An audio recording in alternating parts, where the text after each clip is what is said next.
It is 4:30 in the afternoon. The sun is hammering down on a ridge in southern Montana. A man is standing on a hillside, surrounded by the sound of thundering hooves and the screams of dying soldiers.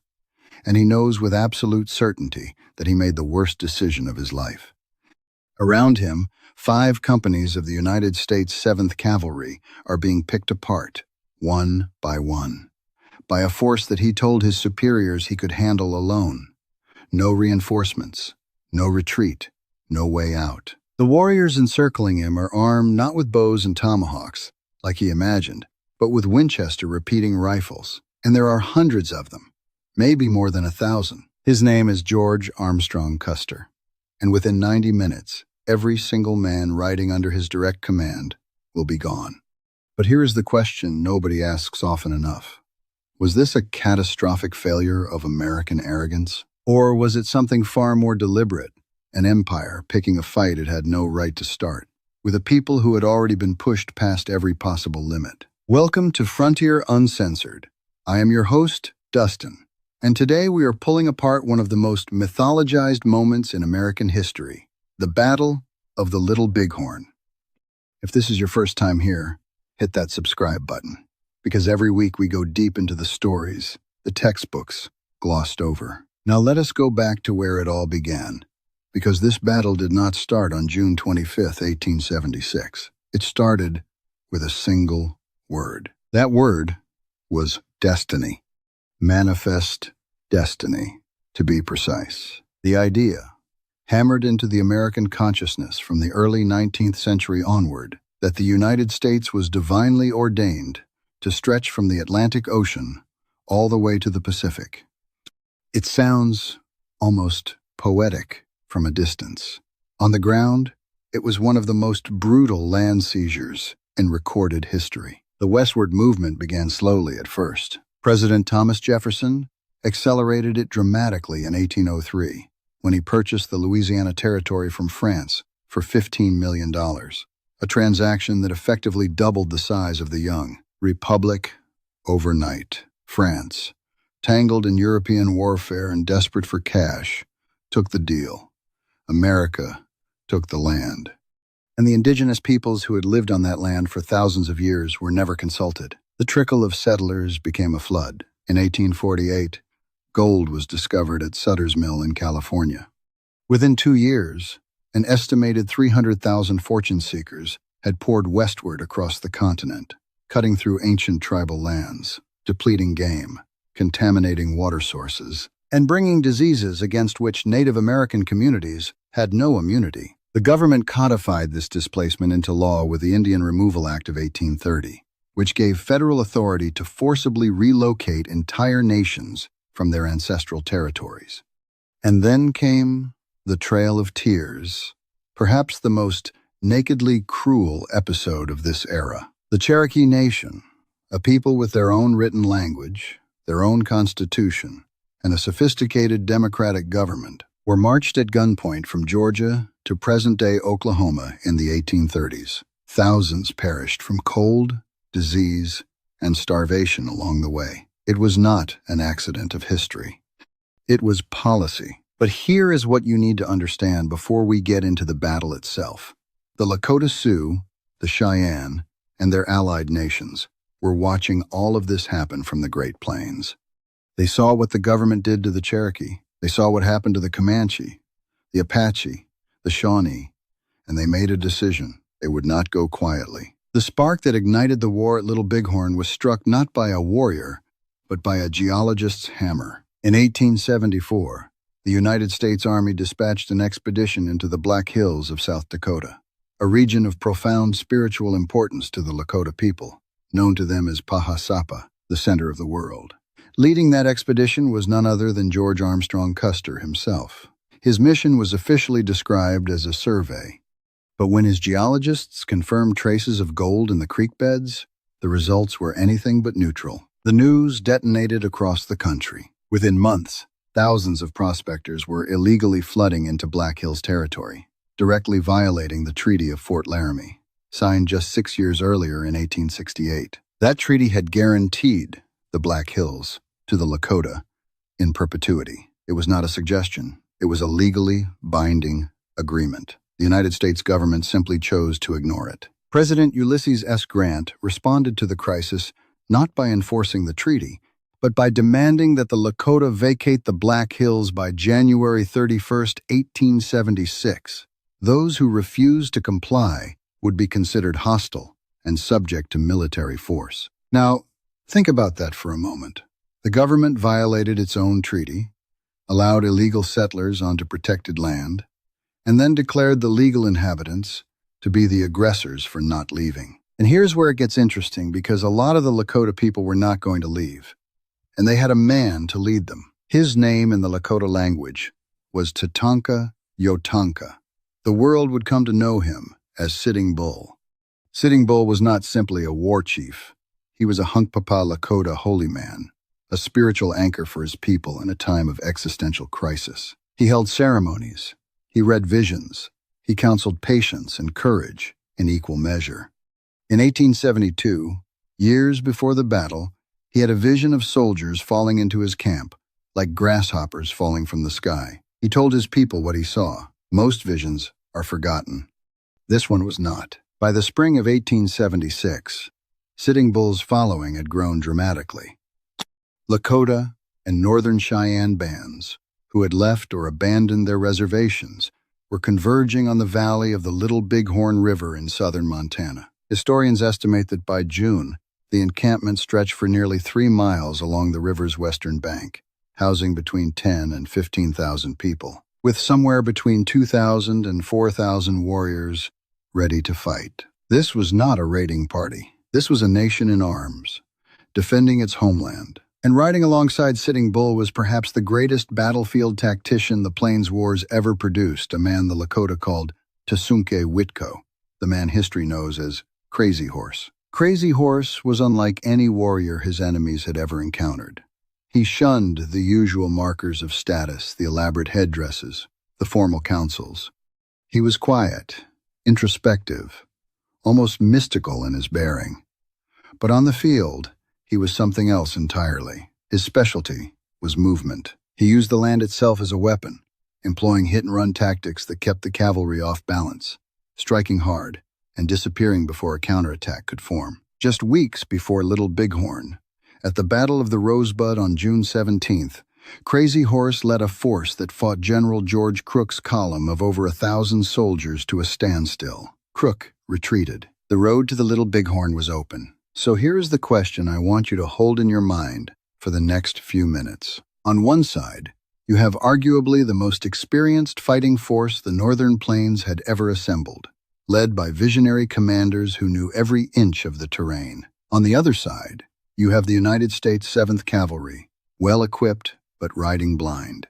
With incomplete intelligence and a commanding officer whose greatest personal flaw was an absolute inability to admit he might be wrong. Who do you think wins that fight? Let me know in the comments, because what happens next is something most people get completely wrong. Lieutenant General Philip Sheridan's plan for the summer campaign of 1876 was built on a simple concept, a 3-pronged pincer movement. 3 separate columns would converge on the Lakota territory simultaneously, compressing the encampment from multiple directions and leaving no path of escape. From the west came Colonel John Gibbon's column, moving east from Fort Ellis near Bozeman, Montana. From the south came General George Crook, marching north from Fort Fetterman in Wyoming. And from the east came Brigadier General Alfred Terry, commanding the Dakota Column with Custer's 7th Cavalry as its primary strike force. The plan looked clean on paper.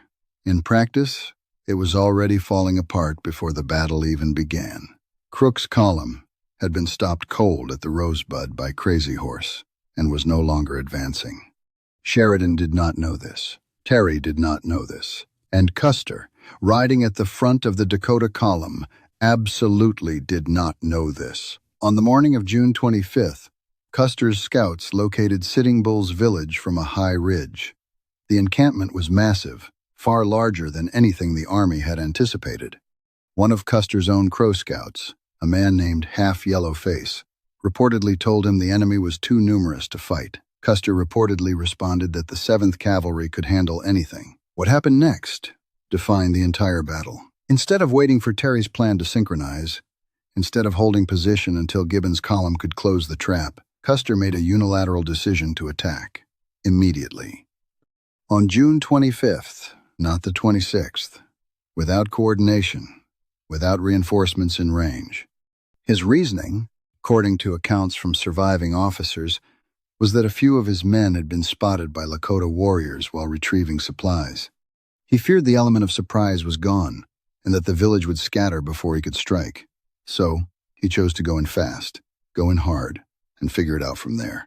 It was exactly the kind of impulsive, audacious gamble that had made him famous during the Civil War. It was exactly the kind of gamble that had no business working against an enemy of this size, this capability, and this motivation. Custer divided his regiment of roughly 600 men into 3 separate battalions, and this is where the day truly came apart at the seams. Major Marcus Reno was given 3 companies, approximately 140 men, and ordered to cross the Little Bighorn River roughly 2 miles south of the village and attack the southern end of the encampment directly. The idea was to create chaos inside the camp and draw the warriors toward him.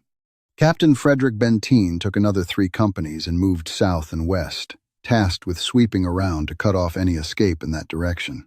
And Custer himself took the remaining 5 companies, around 210 men, and rode north along a ridgeline, planning to strike the village from the rear, targeting what he believed would be a cluster of women and children. His calculation was coldly strategic. He believed the warriors would abandon their defensive positions and rush to protect their families, leaving the village open for a coordinated assault. He believed he was smarter than the men he was fighting. He was wrong on almost every count. Reno crossed the river and advanced on the village as ordered. For a few minutes, the initial assault caught the southern edge of the camp by surprise. Warriors and their families scrambled. The Lakota account of these first moments describes women grabbing children, elders calling out warnings, the whole southern perimeter dissolving into frantic motion. Then, Crazy Horse arrived. Not slowly, not tentatively, but at full gallop, reportedly still adjusting his weapons as he rode. Within minutes, the tactical picture reversed completely. Lakota and Cheyenne warriors, numbering in the hundreds, emerged from the trees and swarmed Reno's flanks. Reno ordered his men to dismount and form a skirmish line, which quickly became untenable as the warriors threatened to encircle his position entirely. Reno made the decision to fall back to a tree line along the riverbank. That order, delivered under fire, fractured into a near rout. Soldiers retreated, then ran. Warriors pursued them across the river and up the bluffs on the eastern bank. In the chaos of that crossing, 38 soldiers lost their lives. The survivors dug in desperately on the high ground, waiting for Custer, who never came. Benteen, hearing the gunfire from Reno's position, rode to reinforce him. Together, the 2 surviving battalions held their ground through the rest of the day and into the following morning, pinned down, surrounded, with no word from Custer and no way to reach him. Now consider what Custer was doing during all of this. He was riding north along the ridge, apparently confident that his flanking maneuver was still viable, unaware that Reno's attack had already collapsed, unaware that he had no support coming from the south, and dangerously unaware of what was waiting for him on the other side of that ridge. The warriors who had just driven Reno's men across the river did not stop. They regrouped, and they followed the northern ridgeline. What happened on Last Stand Hill, between approximately 4:30 and 6 o'clock in the evening of June 25th, 1876, is one of the most studied and least fully understood military engagements in American history. There were no survivors from Custer's battalion. Every account we have comes from Lakota and Cheyenne warriors who were present, from physical evidence recovered at the site, and from the forensic archaeology conducted on the battlefield over the past century. What the evidence tells us is this: Custer's men were not overrun in a single charge. They were systematically dismantled. The warriors used the terrain masterfully, moving through ravines and draws that concealed their approach until they were dangerously close. The repeating rifles, Henrys, Winchesters, Colts, gave the warriors a rate of fire that many of the soldiers' single-shot Springfield carbines simply could not match. The encirclement tightened. Companies attempted to consolidate, pulling back toward the highest point of the ridge in what would later be called The last stand. Horses perished. Men fell. The circle grew smaller. By the time the firing stopped, every one of Custer's 210 men had perished. Custer himself was found near the top of the hill, reportedly stripped of his uniform, with 2 wounds, one in the chest and one at his temple. How exactly he met his fate remains a matter of genuine historical debate. Some accounts suggest he perished in the final minutes of the fight.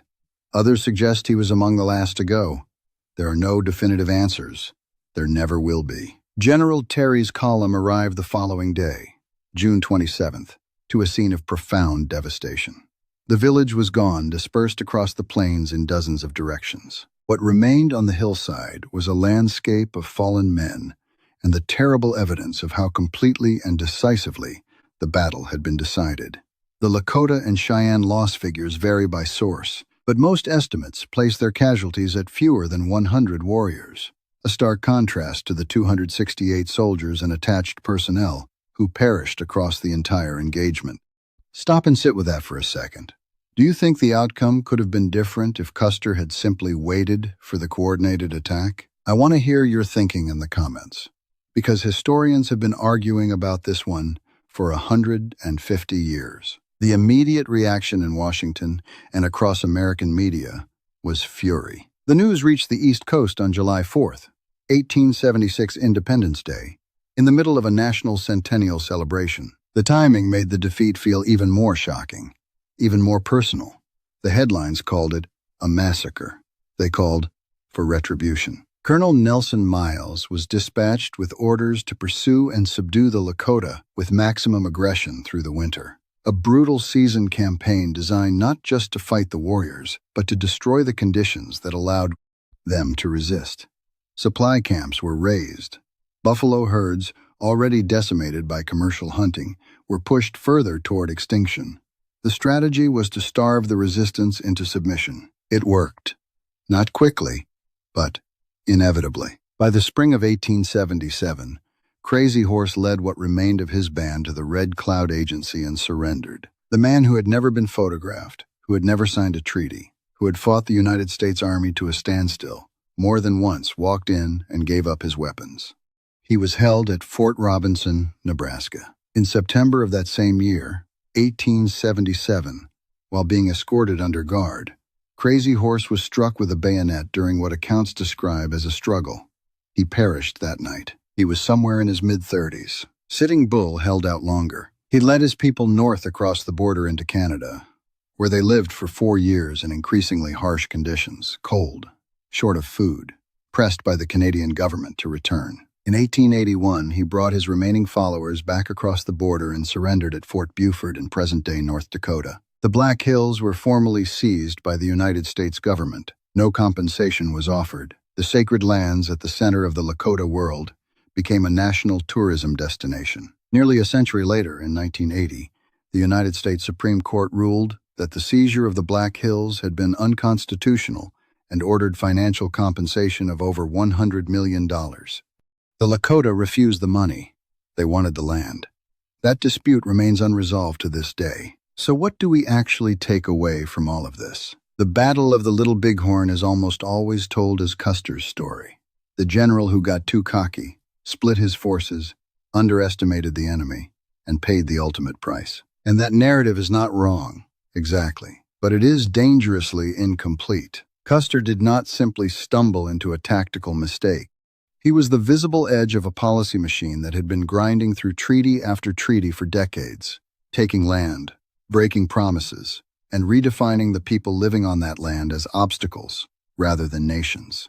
The battle on June 25th was not an aberration. It was the logical endpoint of a very long series of deliberate choices made in Washington, D.C., by men who never set foot within 500 miles of the Little Bighorn River. What Sitting Bull, Crazy Horse, and the assembled warriors of the Lakota, Cheyenne, and Arapaho achieved that day was extraordinary by any military standard. They faced a professional army with superior logistics and the full industrial might of a growing nation behind it. They won a decisive engagement against trained cavalry on open terrain. They did it with discipline, with tactical intelligence, and with a ferocity that came from knowing exactly what they were fighting for. The lesson the United States military drew from the defeat: study your enemy's capabilities before you engage. Respect the warrior skills of unconventional forces. Never split your command without guaranteed mutual support.